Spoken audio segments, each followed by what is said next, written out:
before I start, I have uploaded the other 3 lectures. I'll share the link, but it's already there in YouTube. You can just go for the playlist electronics, and I have 6 lectures over there. Okay, till the last lecture, all lectures have been uploaded. So I suggest all of you please start making the notes.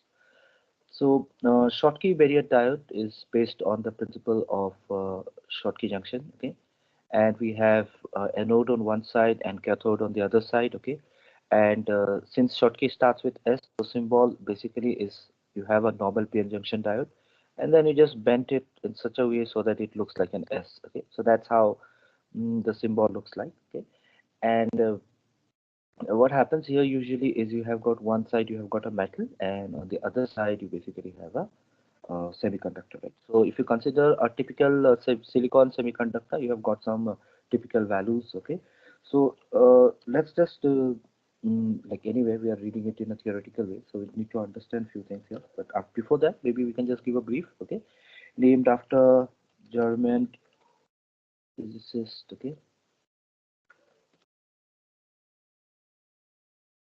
Walter H. Schottky.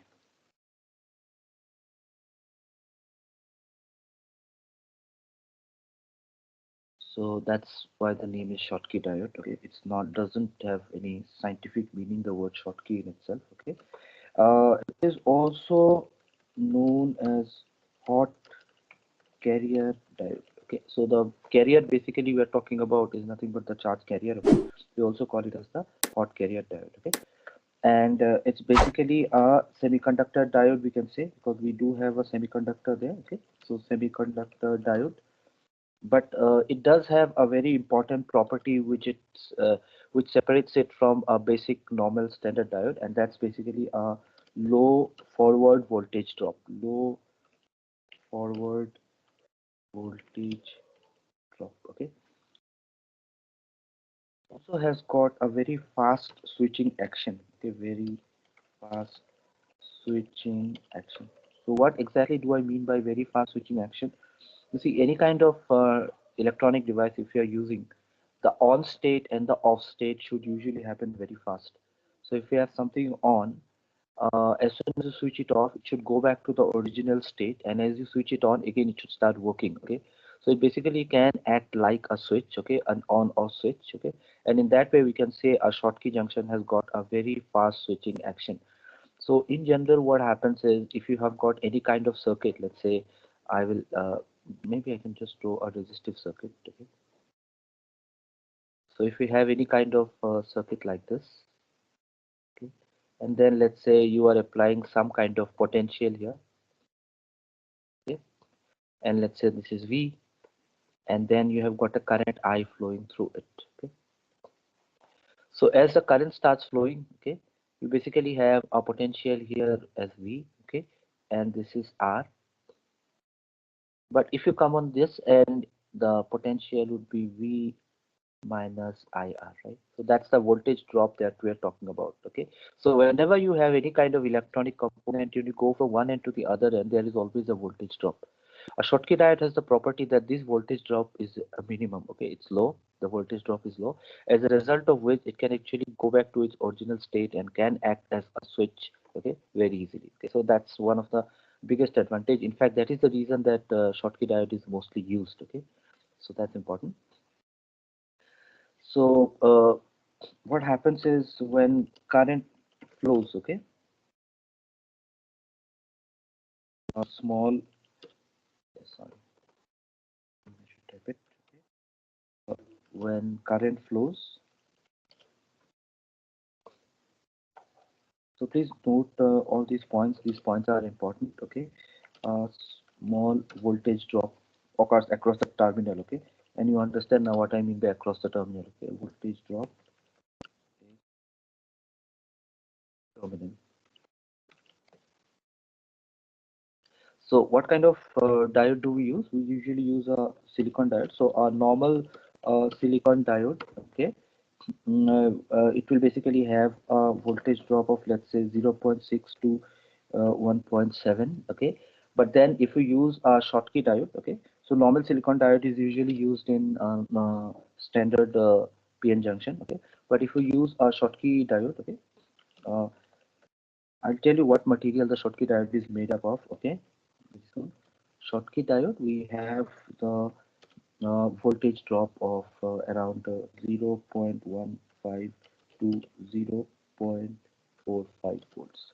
So if the voltage drop is so low, that it obviously means that you are going to get mm, a breakdown voltage in the reverse bias condition, or a very high current in the forward bias condition at a very low voltage. Okay? So that is one of the properties. And in order to understand it better, you really need to connect it with the fourth and the fifth class that we understood. Okay, so we are talking. So a normal silicon diode will have this much voltage drop, but a Schottky diode will have a voltage drop of 0.15 to 0.45 volts. Okay. So if you remember the other class, we said that we do have a N plus junction, and then we have got the metal being connected. Okay, the reasons you have to just go back, and then you can understand it better. Okay, so this low voltage drop, okay, this low voltage drop will actually provide voltage drop provides fast switching, okay, and better system efficiency. Better system efficiency. You know, if something needs to be efficient, then it needs to so electronic component needs to switch on and off very fast, and that actually helps us to have a better system. Okay, and I'm writing down these things point wise so that you can remember it better. Okay, because you know sometimes if you remember it point wise, you can write it down better in your exam. But the logic here is that please don't write down the exact way that I am writing. You can always make longer sentences. Words can be the same. Okay, but then longer sentences and not point wise. Okay, if I'm asking you a question on write a, let's say a simple question, write a short note on Schottky barrier junction, you can probably write down a full paragraph on that. Okay, and don't write it down point wise. I prefer writing down point wise so that you remember it better. Okay, it's a bit more easier. So I think I don't need to explain much about the construction, but maybe I can just talk about a bit about the even exact part of the construction, right? So we do have a metal semiconductor junction, right? So the first point is metal semi. You can always frame your sentences. So we actually have a metal semiconductor junction, okay? And this junction is formed between a metal and a semiconductor. That's quite obvious, and it will actually create a Schottky barrier. So it will actually create a Schottky barrier. So how does it work? How does the energy band diagram looks like is something which we have already studied. Okay, so there's something you can include from your previous lectures. Okay, and that is very important. So instead of let me make this point very clear. Instead of a conventional semiconductor junction, okay, we have a metal semiconductor. Okay. So we don't have a conventional semiconductor junction. Okay. What are the metals that we can actually use? That is also an important point. Typical metals. I'm typing so much. By the time I finish your syllabus, maybe I can write down a book. So all of you are at least using your molybdenum.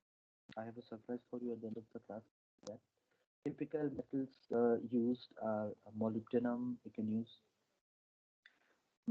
We have got platinum. Okay. We can also use platinum, and then we have got chromium. Okay.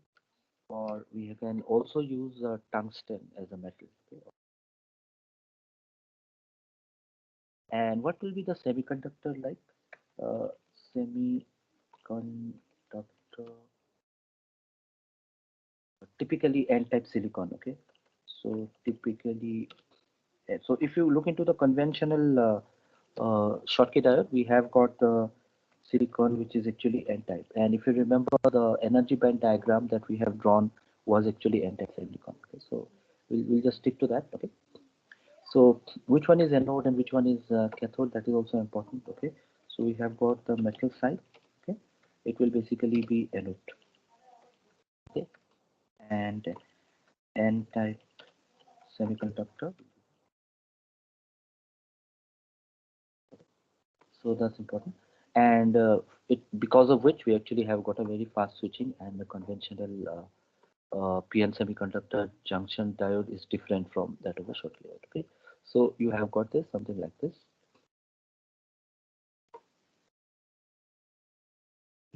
So this side you have got the metal.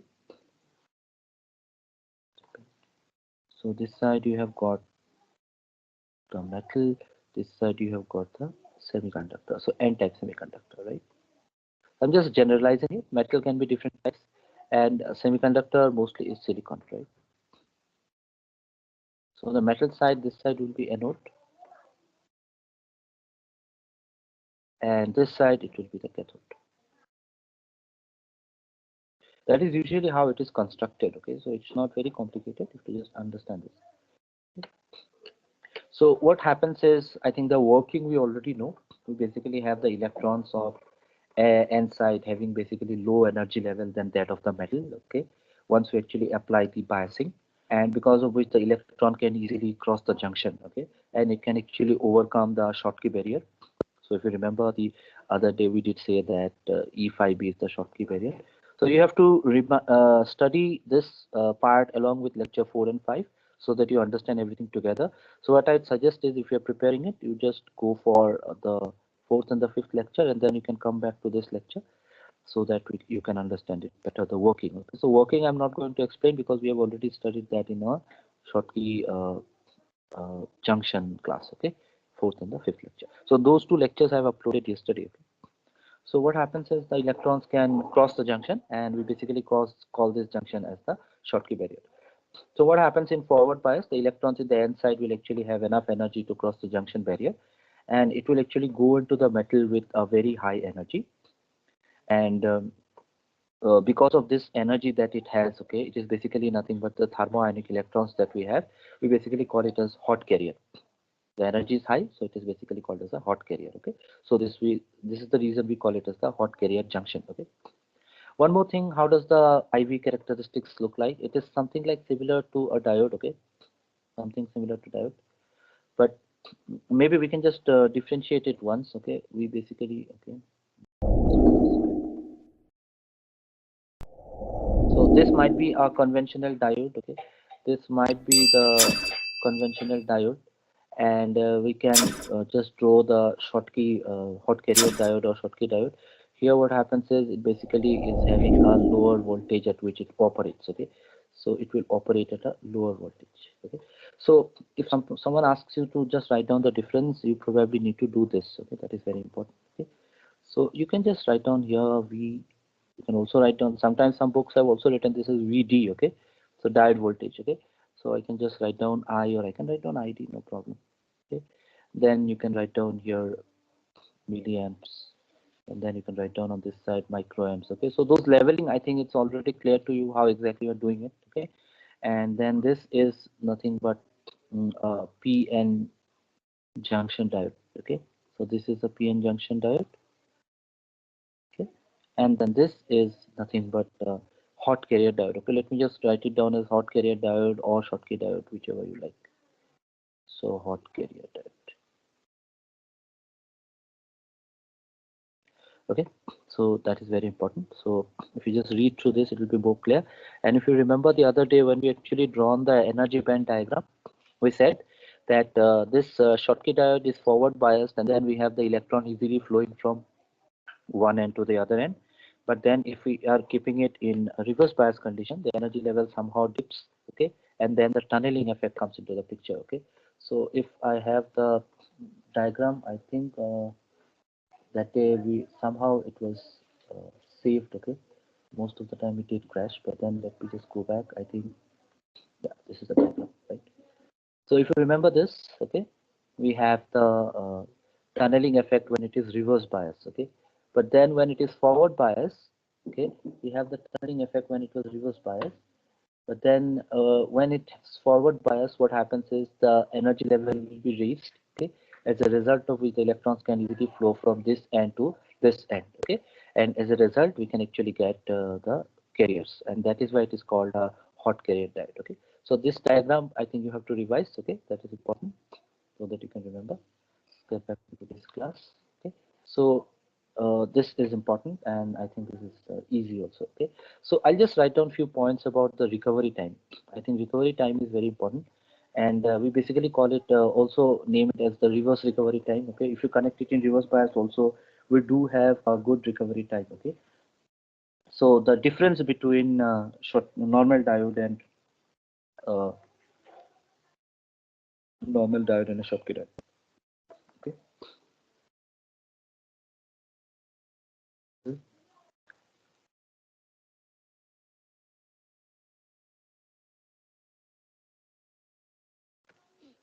The most important difference is basically the reverse recovery time. Reverse recovery.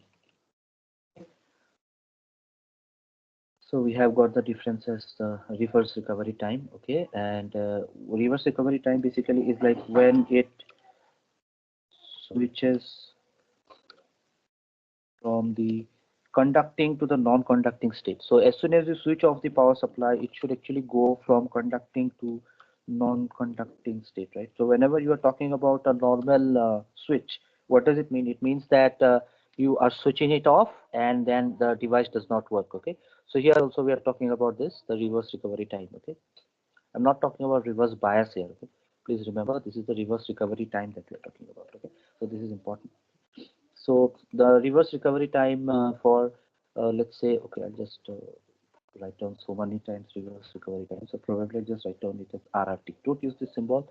If you use, please mention it that you are using it. Okay. So RRT, reverse recovery time for PN diode. Okay. So the reverse recovery time for PN diode can be of the order of hundreds of nanosecond, order of hundreds of uh, seconds. Okay. Very important. Okay. And basically for fast diodes, okay, so for this hot carrier diodes, okay, basically it will basically be let's say there are certain PN junction diode also which does have a good recovery time. Okay, so it can be hundreds of nanoseconds or less than 100 nanosecond depending on the diode. Okay, on the diode. But you know, the beauty of this particular PN junction diode is, for the Schottky diode, is it's not uh, yeah, okay, what you say, that it does not actually need any kind of recovery. There is no recovery time at all. Okay, there is nothing to recover from. So basically we can say no recovery time. Okay, or zero recovery time. We can just write down it as zero recovery time. Okay, zero recovery time.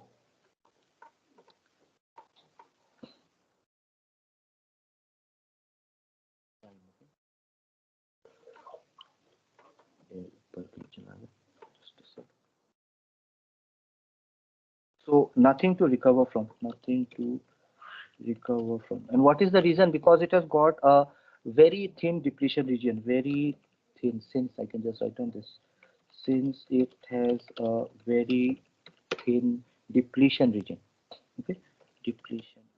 So the region is very thin, so everything happens very fast, crossing of the charge carriers across the junction. Okay, or even the what is it, whenever you switch it off, basically there is the potential drop is so low that it recovers very fast. Okay, so that is very important. Okay, so what we have learned from this Schottky junction is that it is basically a metal to semiconductor junction, and we have got the majority carrier device, basically unlike the normal PN junction, because most of the charge carrier participate because the depletion region is very thin.